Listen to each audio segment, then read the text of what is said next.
Bonjour et bienvenue à cette célébration de la parole du 13 avril 2022.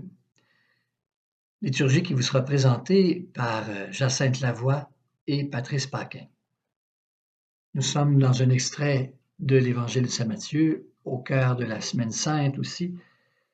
Et dans cet extrait, il y a 3 dimensions. La trahison de Jésus, la préparation du repas de la Pâque et la désignation du traître, dont nous présumons le nom.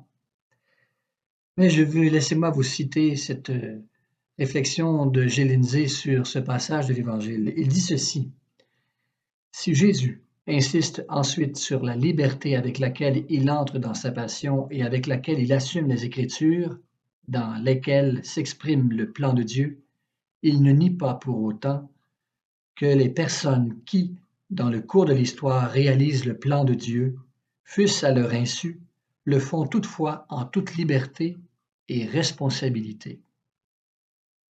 Tous les disciples dont nous sommes auront assumé, pour une part, le fait d'avoir trahi Jésus. Bonne méditation, bon recueillement à l'intérieur de cette Semaine Sainte. Bonjour, je m'appelle Jacinthe Lavoie. Et moi, Patrice Paquin. Nous sommes dans la Semaine Sainte. Demain, c'est déjà la commémoration du dernier repas de Jésus avec ses apôtres. D'ailleurs, le texte de l'Évangile d'aujourd'hui se déroule lors de ce repas d'adieu de Jésus.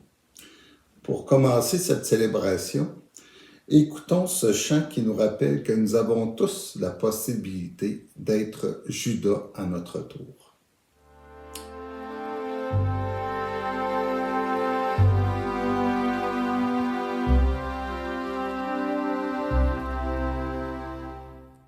Vous n'aurez pas compris lorsque viendra mon heure.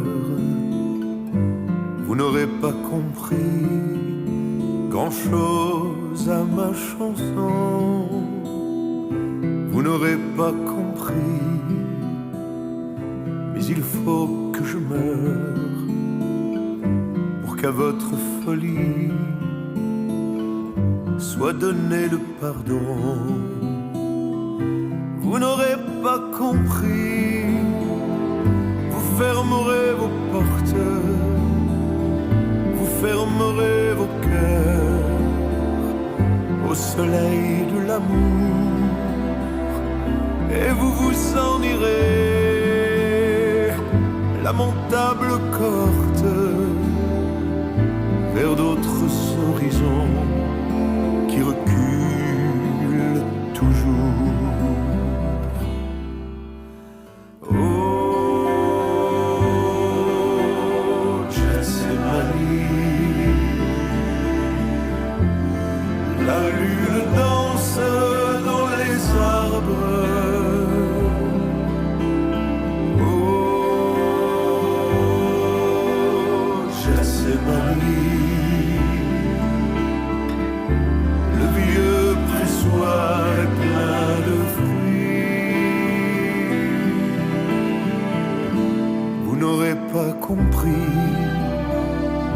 La beauté du message que je vous apportais en frémissant de joie.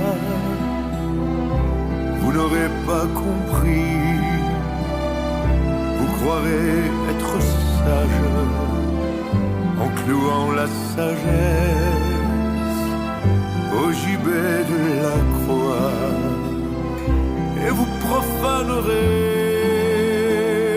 toute la paix du monde en faisant retentir les cris de votre orgueil, et vous vous en irez pour conquérir le monde,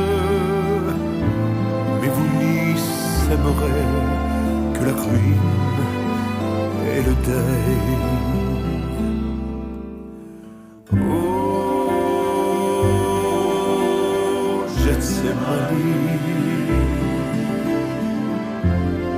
La lune danse dans les arbres.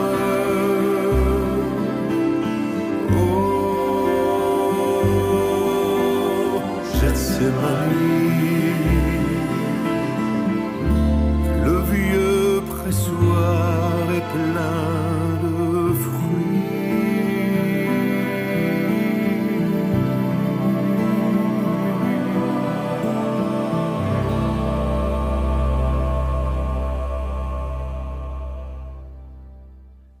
Je vous invite à tracer sur vous le signe de notre appartenance au Christ, c'est-à-dire le signe de la croix. Au nom du Père et du Fils et du Saint-Esprit. Amen.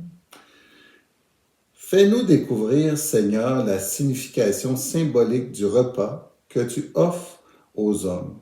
Nous avons un Dieu qui aime les pécheurs et qui veut les sauver. Mais nous avons aussi un Dieu qui respecte nos libertés et ne s'impose pas. Louange à toi, Seigneur, Roi d'éternelle gloire. Salut au Christ notre Roi, obéissant au Père, comme l'agneau vers l'abattoir, tu te laisses conduire à la croix. Louange à toi, Seigneur, Roi d'éternelle gloire. Évangile de Jésus-Christ selon saint Matthieu. Gloire à toi, Seigneur. Seigneur. En ce temps-là, l'un des 12 nommé Judas Iscariote se rendit chez les grands prêtres et leur dit « Que voulez-vous me donner si je vous le livre ?» Ils lui remirent 30 pièces d'argent et depuis, Judas cherchait une occasion favorable pour le livrer. Le premier jour de la fête des pains sans levain, les disciples s'approchèrent et dirent à Jésus « Où veux-tu que nous fassions les préparatifs pour manger la Pâque ?»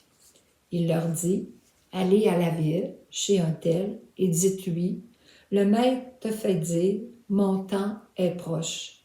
C'est chez toi que je veux célébrer la Pâque avec mes disciples. » Les disciples firent ce que Jésus leur avait prescrit et ils préparèrent la Pâque.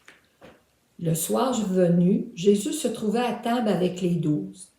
Pendant le repas, il déclara « Amen, je vous le dis, l'un de vous va me livrer. » Profondément attristés, ils se mirent à lui demander chacun son tour « Serait-ce moi, Seigneur ?»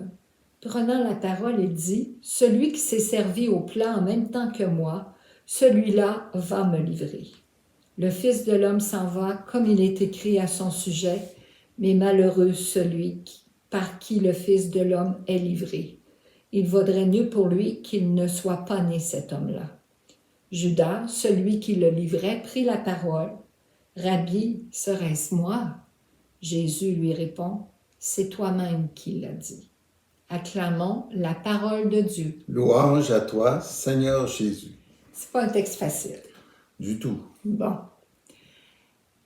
Judas qui a vendu Jésus. Pourtant, Judas était un des disciples, un des apôtres de Jésus. Pendant 3 ans, il a reçu ses enseignements, il a marché avec lui. Il savait que ce qu'il entendait, c'était bon, parce qu'il est quand même resté tout ce temps-là avec lui. Là, c'est sûr que moi, j'ai l'impression qu'il a joué le mauvais rôle là-dedans, qui a été celui qui a été dénoncé Jésus.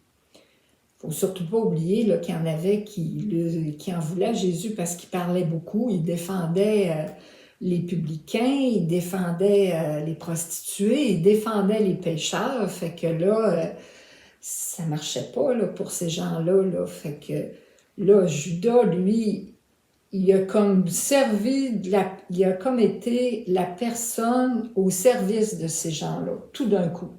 C'est quoi qui a fait qu'il a changé d'idée?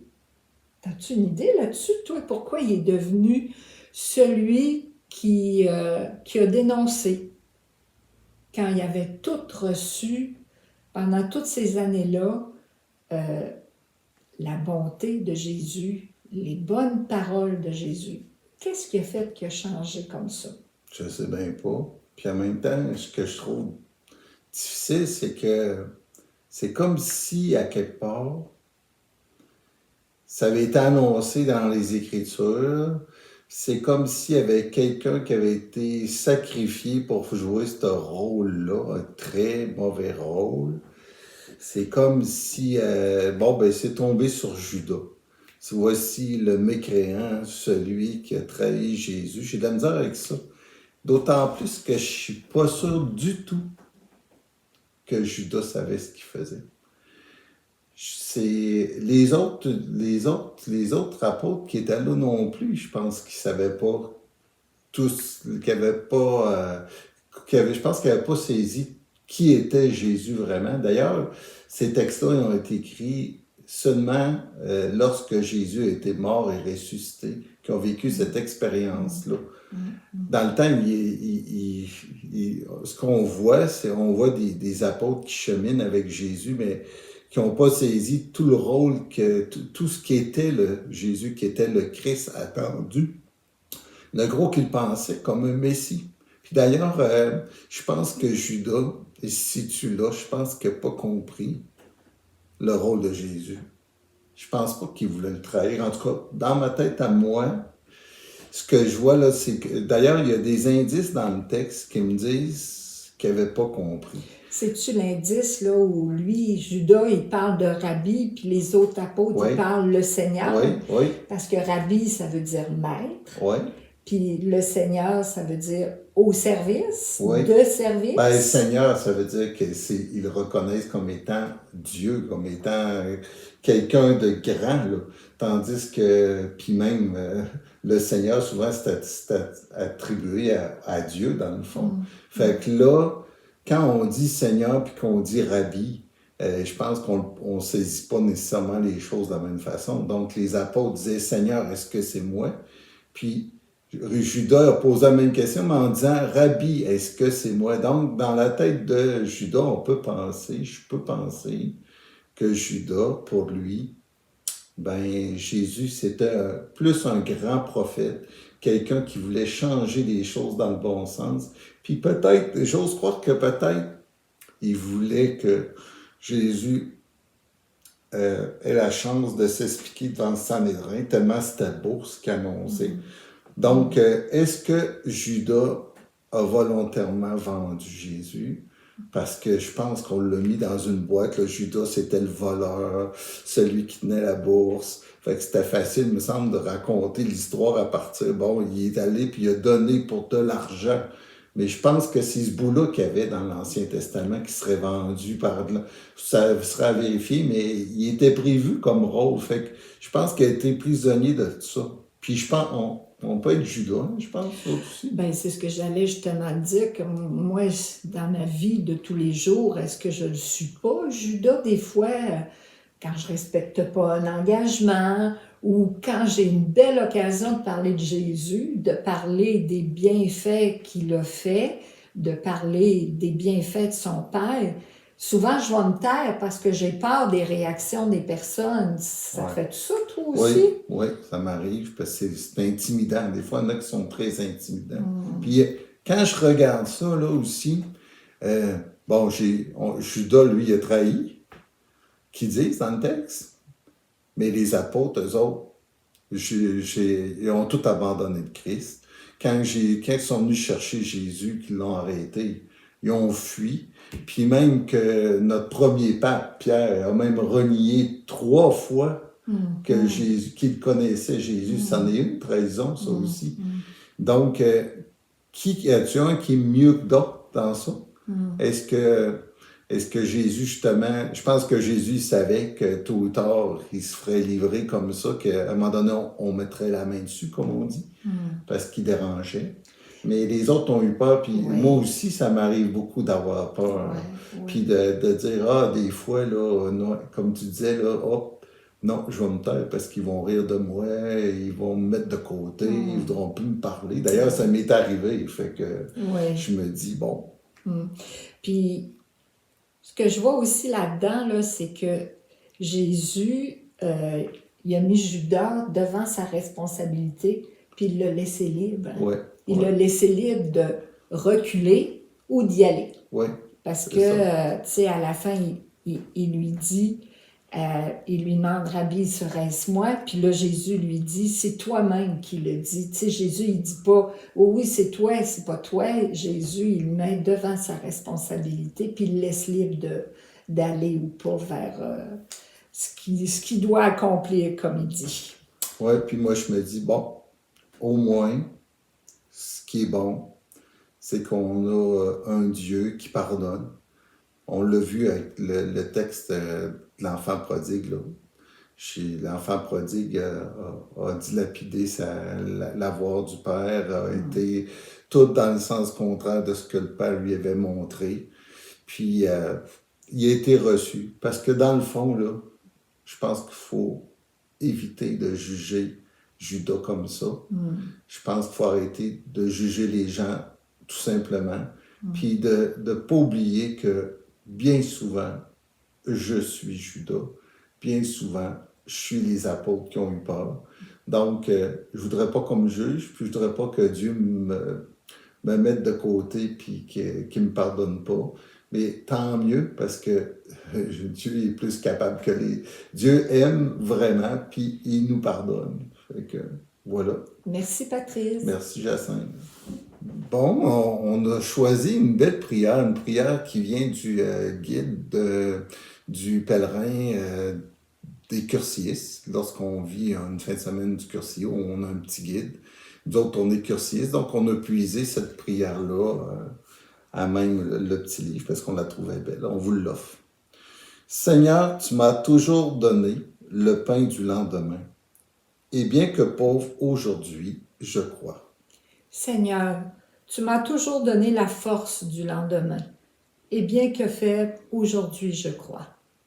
Seigneur, tu m'as toujours donné la paix du lendemain. Et bien qu'angoissé, aujourd'hui, je crois. Seigneur, tu m'as toujours assisté dans l'épreuve. Et bien qu'éprouvé, aujourd'hui, je crois. Seigneur, tu m'as toujours tracé la route du lendemain. Et bien qu'elle soit cachée, aujourd'hui, je crois.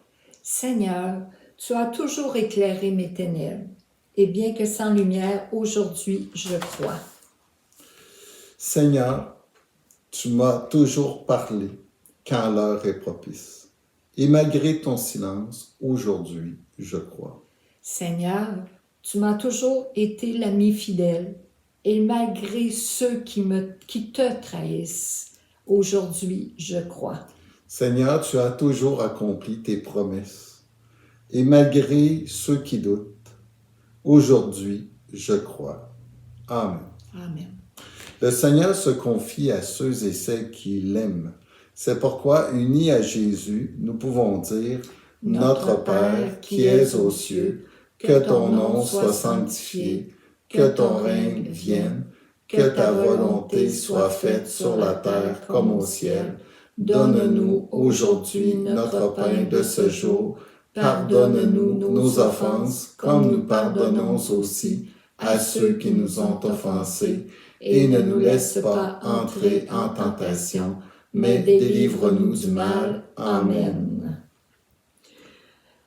Nous vous remercions d'avoir été présents à cette célébration de la parole. Nous tenons à remercier Mario Pelcha, les prêtres, ainsi que Robert Lebel pour leur chant. Nous tenons à remercier l'équipe technique qui rend possible la réalisation numérique de ce rassemblement virtuel. Que le Seigneur te bénisse et te garde. Que le Seigneur fasse briller sur toi son visage. Qu'il te prenne en grâce. Que le Seigneur tourne vers toi son visage, qu'il t'apporte la paix. Au nom du Père et du Fils et du Saint-Esprit. Amen. Sur ce, bonne semaine sainte. Merci. Bonne semaine sainte. Merci.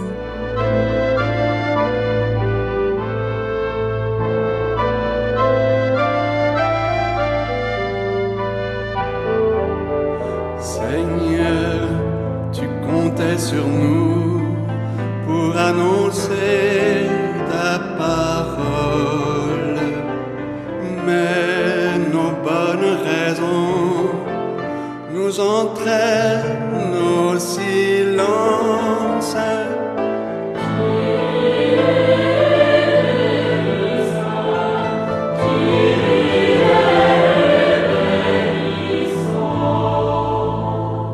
Seigneur, tu comptais sur nous pour apporter ta lumière, mais nous laissons le feu sans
sur nous pour transformer notre monde. Mais nous laissons nos vies s'emmurer d'habitude.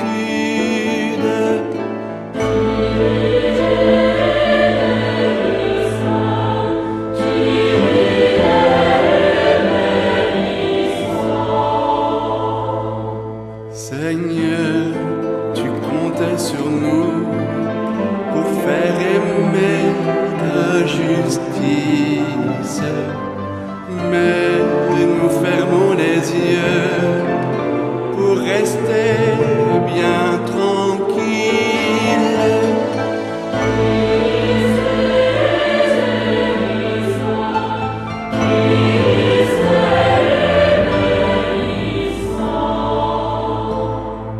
Seigneur, tu comptais sur nous pour consoler ceux qui pleurent.